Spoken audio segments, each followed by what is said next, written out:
Hello everyone and welcome to my review of the Nikkor 50mm 1.2 S lens.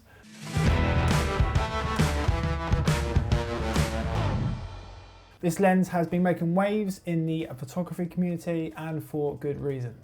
As a wedding photographer, I've invested heavily into my business by making this purchase. Since it was delivered, I've put this lens through its paces, and in this video I'll be sharing my thoughts on its performance and whether it's worth the investment for wedding photography. One of the things I first noticed when using this lens is the incredible sharpness it provides. The 50mm focal length is perfect for capturing all the details of a wedding, from the bride's dress, candid photos of guests, group photos, and even moments of chaos on the dance floor.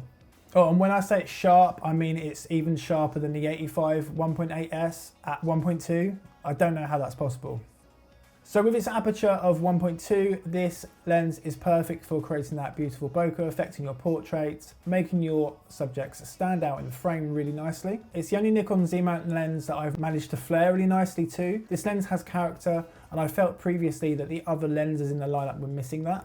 The fast aperture allows you to shoot in really low light situations, and the autofocus is insanely fast, giving stunning results. When I say the autofocus is fast, it's noticeably faster than the 35 and 85 Nikkor primes, and I didn't think that autofocus was an issue at all. This lens also has a manual focus ring that is smooth and easy to use, but I find myself not using it personally. There is also a display on the lens which gives you information, along with a custom function button, but again, personally I don't use this.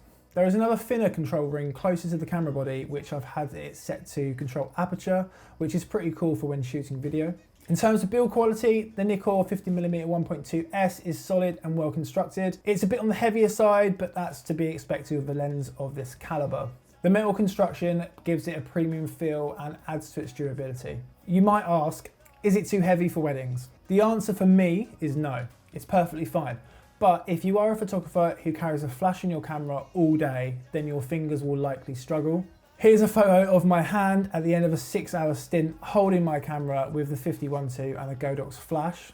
It might just be the way I'm holding my camera, but moving forward, I'll probably wear them blister sleeve things for toes on my fingers to prevent the strain.